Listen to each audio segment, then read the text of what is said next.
All right, so this is chapter one of the Old Testament survey class, and or the first section of the Old Testament survey class, where we're going to start with chapter one of Jennifer Longman's book, A Short Guide to the Message of the Old Testament. This is from the bigger volume that he did on an introduction to the Old Testament, but we'll just work through it like this condensed version. And so, primarily, this chapter is about thinking about the study of the Old Testament. So, what other things do we have to keep in mind before we even enter into reading the Old Testament that will be helpful to us to understand and will, in some way, shape, or form, change the way that we understand the text? That's the main idea that we're exploring today.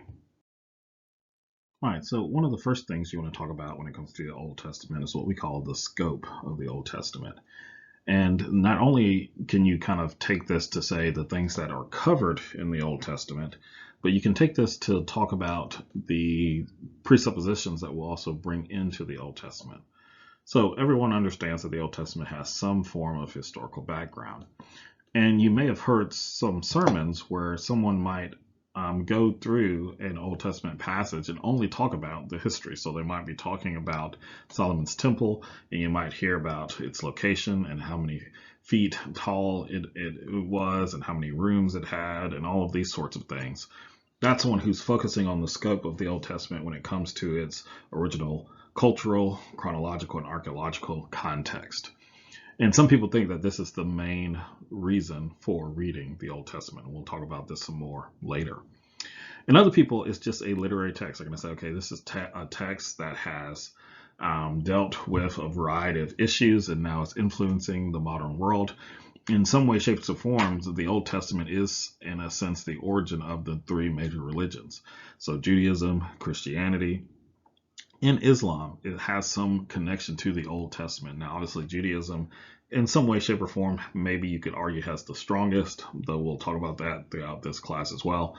Christianity, maybe even the second strongest, though you obviously got the New Testament there as well. And then with the Islam, maybe it has the weakest connection to the Old Testament because they're focused on, the Quran. However, everyone's going to argue that this text is an ancient text that is influential. From there, though, you can also get into what we would just say, because some people might want to treat it like any other book. You can get into genre, writing style, literary devices, and things like that.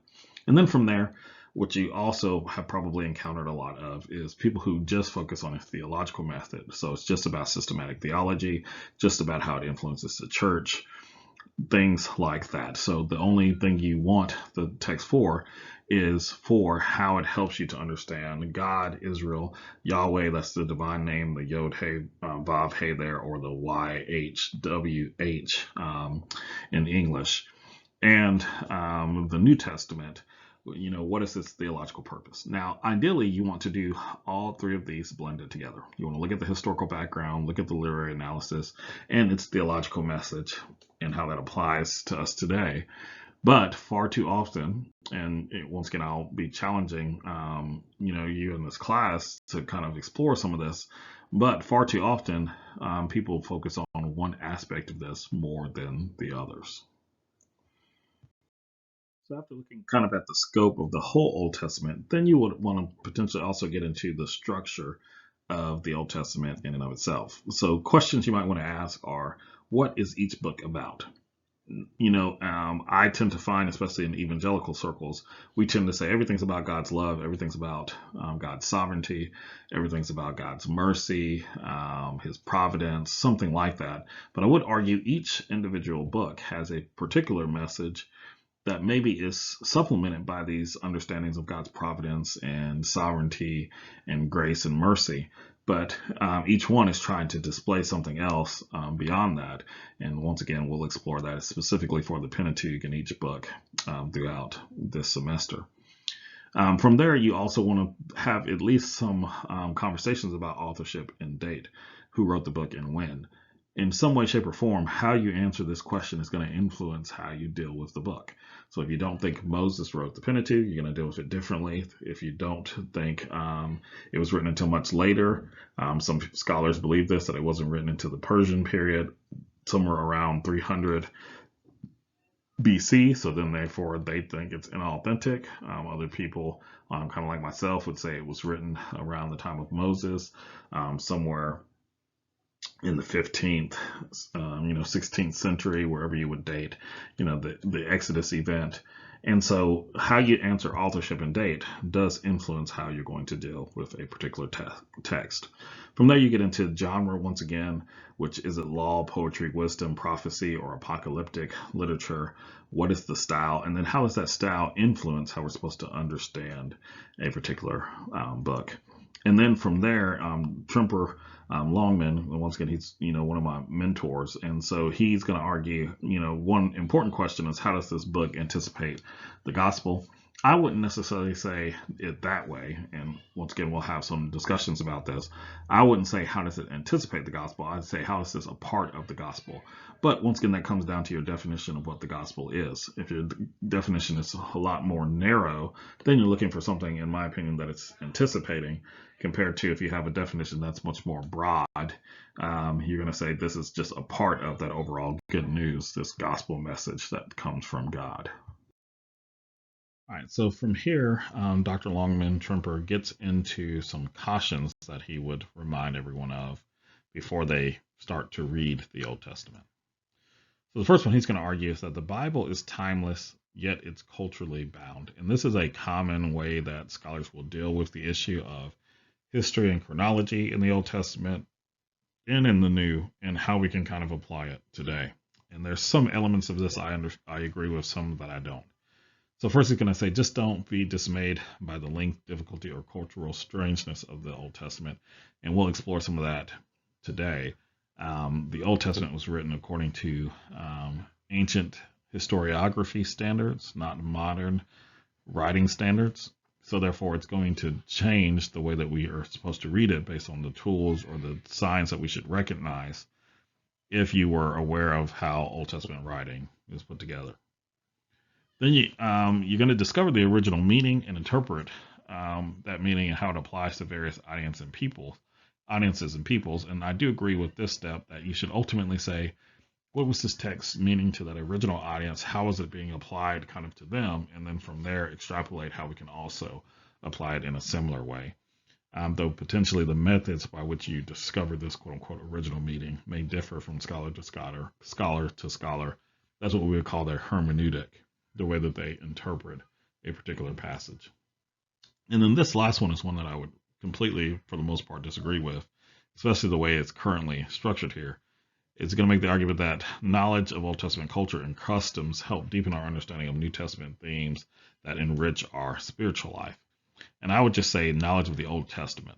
I would take out the culture and customs, but like I've said multiple times throughout this, we have plenty of time to talk about kind of my view on some of this throughout this course, and specifically potentially in some of the other Old Testament courses.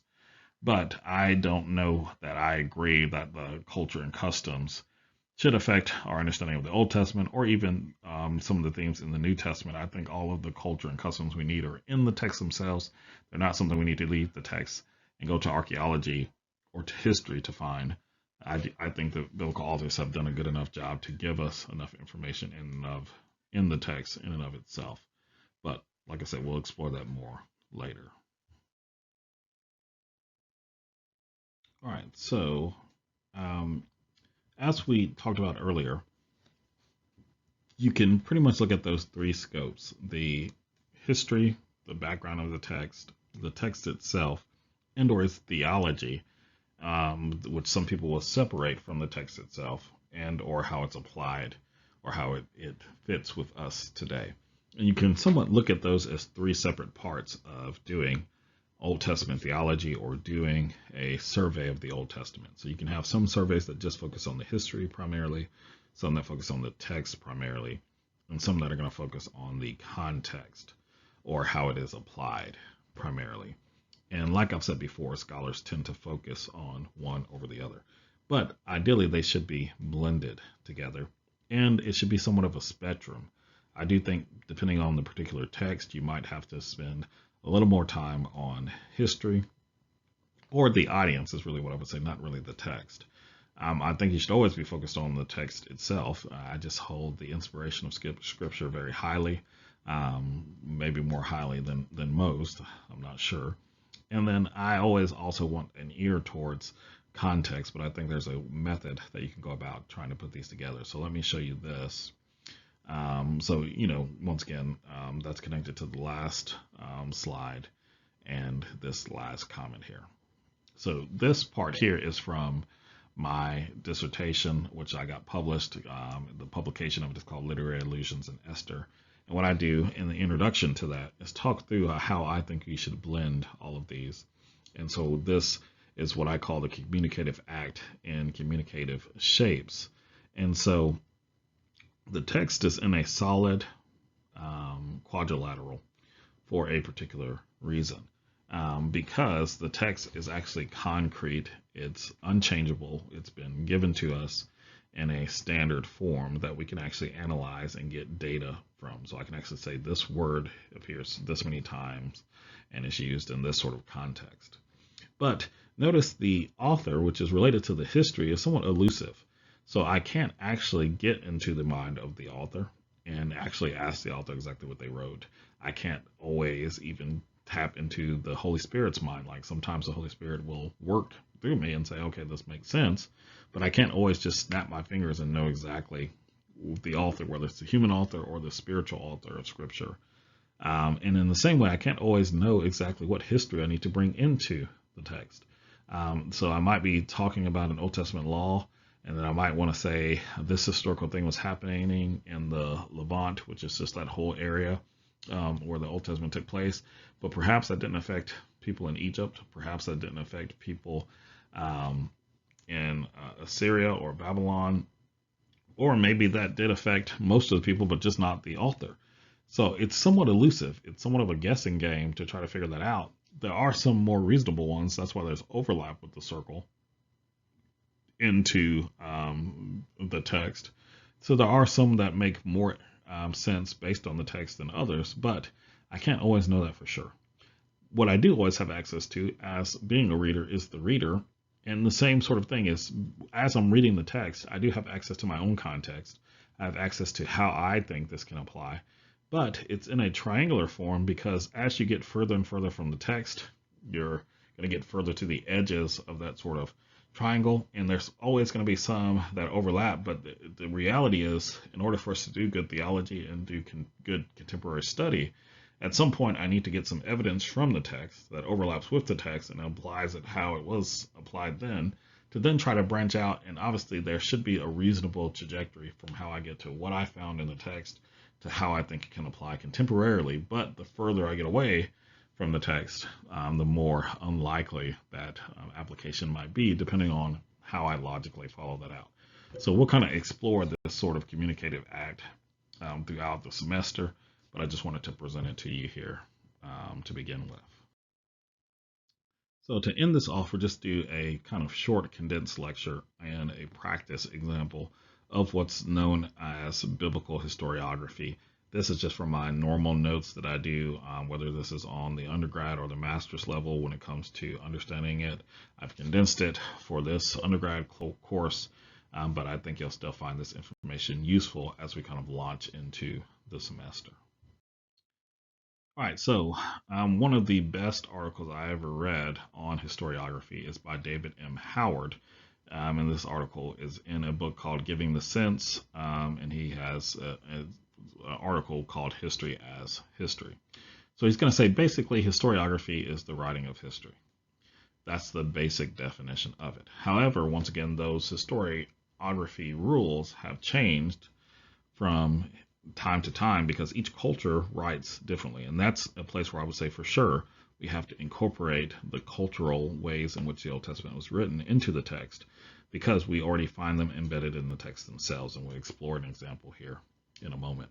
So he's going to say from there, thus, historical writing is a record or representation of the events, not the events themselves. So that's key. And sometimes this can be hard to understand.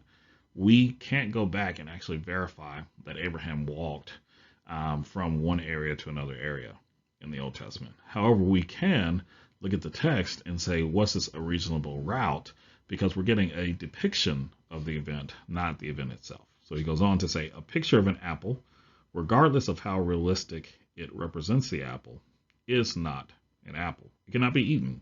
Rather, it is a representation of an apple, and forgive the typo there. So it is with historical events in history writing. What we study are the records of the events, not the events themselves, to just clarify the context of what David Howard is trying to say. So Howard goes on to divide historiography into two sections. One he calls casual history, and the other he calls deliberate history. So casual history is just going to be the raw materials of history, such as gravestone inscriptions, petty receipts, letters, things that people were not trying to intentionally teach history from, but they were just using this to do their day-to-day operations and activities. They weren't crafting them into a novel, or they weren't intentionally trying to tell a story for a deliberate purpose. So in contrast to that would just be deliberate history, and this is the process by which an author selects something that he's trying to say, and he builds upon casual history with a specific purpose in mind and creatively arranging this with a final product in mind or a final goal for why this person is writing. Any communicative act, any communicative form of writing is going to be a deliberate history, but once again, they don't always follow the same rules throughout history of exactly how deliberate or how that deliberation has to take place. And so once again, it's always helpful to have some images here. So on is my left, potentially, it should be your left as well. But on, that left side, you have the casual history, which is just going to be a stamp bulba that we found through archaeological digs. That is just going to be casual history. It's not deliberately structured. We have to look at the context to see where it came from, what it's trying to say, who it belongs to. You've got to do some searching on that. However, on the right side, you have deliberate history, and this is just a page from the Hebrew Bible where you've actually got a story that's being told in a deliberate manner, and there is a flow of the narrative that you're wanting to get through, and a deliberation related to why certain things were selected and other things were not selected to be told throughout the story. So from here we can look at a specific example. So once again, casual history being the historical facts, deliberate history being something like the author's theology. So if you look at Genesis 13 verses 12 through 13, you can probably divide this up in this manner. So you could say in Genesis 13:12, Abraham lived in the land of Canaan. Lot lived in the cities of the plain. That is, he pitched his tent near Sodom. That's just history. Just the basic facts. You could see that kind of in a letter if someone was just trying to write about what Lot and Abraham had done, one of their descendants, they would probably just say those basic facts that they, at one point in time separated. Abraham lived in the land of Canaan. Lot lived near Sodom. There you go. But then when you get a statement like in verse 13, also the men of Sodom were wicked and sinning before the Lord excessively. Well, you can't do any archaeological digging to figure that out. No amount of digging is going to show you how sinful they were per se, or how wicked they were, or how their actions were sinful or wicked.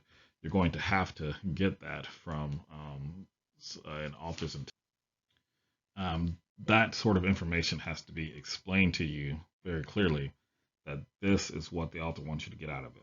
The men of Sodom were wicked. This is how they acted. This is how they behaved. Not necessarily, once again, something you can uncover from digging up the ground of Sodom, or even being aware of the events of Sodom. It's something you'd have to, in a sense, experience. And potentially, some people might have been in Sodom and say, well, this isn't wicked. This is fine. This is also a perspective. This is according to God's way of life. These people who were wicked, they were not living in accordance with the way that God wanted them to live. So even if they thought they weren't wicked, or other people thought they weren't wicked, this is a deliberate understanding, an author trying to tell us that from God's perspective, these people were wicked. All right, so now let's do some practice. So I'd encourage you to pause the video at this point and actually read through these two passages. And once again, I would read them separate and kind of make some notes. So I'd read Genesis 11, verses 27 through 32. make some notes about what you've kind of read there, and then read through Genesis 12, verses 1 through 9, and then compare and contrast them. What's similar, what's different. And this is going to give you a chance to dig into, dig into how Old Testament historiography is written. Then I can show you how this kind of merges together in ways that are slightly different from how we read modern English literature and writings in and of themselves. All right, so hopefully you noticed at least these two parallels that Terah took and Abram took. Now, the point of pointing this out is that there's what we call this sort of cyclical nature to Old Testament narratives, where they won't always tell you exactly their point. They will place two stories next to each other that are very similar, that each one is supposed to feed off of the other to tell you the point. So if you go through Terah's story, he sets out from Ur of the Chaldeans to go to Canaan, the same place that Abraham sets out after he takes some people with him to go to the land of Canaan. But then he never makes it there. Terah instead comes to Haran and he settles there. But you're told that Terah had a son named Haran and that this son dies. And when the son dies, he settles in the same place with the same name. And then you're told right after that that instead of Terah moving on and actually finishing his quest to get to the land of Canaan, that he dies. But if you do the math, he doesn't die until Isaac is born. And so once again, Abraham has Isaac, and Isaac lives and is a grown man long before Terah dies. But we're told much earlier in the story that he was dead because he becomes unimportant because he never actually finishes the quest that he started off with. But instead, Abraham actually enters the land of Canaan. He builds an altar there and worships the Lord there. So because of these two parallels, you can know, based on the nature of Old Testament historiography, that Terah received the same call that Abram did. The difference is that Abram was obedient and listened to God, which is why we know his stories and everything that happened with him, and Terah is not. So even though Terah lived another year, several years, because Abraham left when he was 70, so another 30 years, and then another at least 30 years of Isaac's life, so roughly 60 years more. We don't get Terah's stories because Terah becomes an unimportant character because he lives in disobedience to the Lord. And one of the reasons we know that is because of Joshua 24, verse 2, where Joshua speaks to the people and says, "This is what the Lord, the God of Israel, says. Long ago, your ancestors, including Terah, the father of Abraham and Nahor, lived beyond the Euphrates River and worshipped other gods." And a lot of commentators who write on the book of Joshua will look at this and say, well, Joshua is just making this up. Joshua doesn't have any evidence that Terah worshiped other gods. And then they come back to like Genesis 11 and say, okay, we see the name Terah. We don't see anything here that says he worshiped other gods. But Joshua's point here is understanding of these two passages together, because we would argue based on the stories that are in the book of Joshua that Joshua had access to the Pentateuch. He's reflecting on the Pentateuch, and he's coming to understand that Terah, by being disobedient to God, became an idolater. He worshipped other gods. He was not willing to allow the fact that Haran had died, and he was not willing to continue to trust in God, even though his son had died. In a sense, that thing broke him, and he gave up faith in God and never got to see the fulfillment of God's plan or vision, and instead that was passed on to his son, who did live in obedience and actually followed through on it.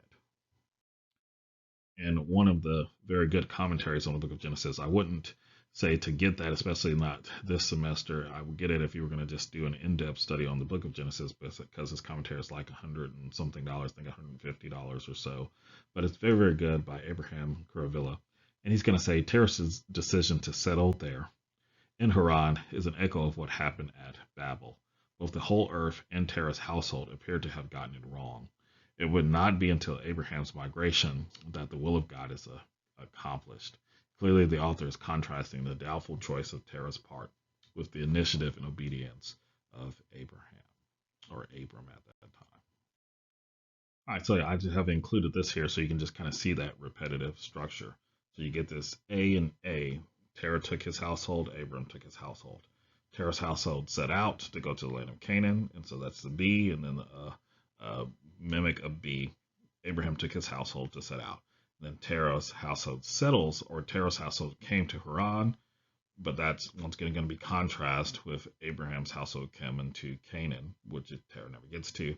And then you get the D and E elements that do not appear in Abram's story in the same way that you get D and E elements in Abram's story where he actually worships God, that Terah does not have. So the point here being is multiple times throughout the Old Testament, we can't just take these stories in isolation. They're intended to be a part of the bigger narrative, and not just the bigger narrative as far as like trying to get us to the end of the story, but the bigger narrative in the sense that you're supposed to be comparing and contrasting these parallels that we see throughout the stories in the Pentateuch and throughout the entire Old Testament. That's just the nature, once again, of Old Testament historiography.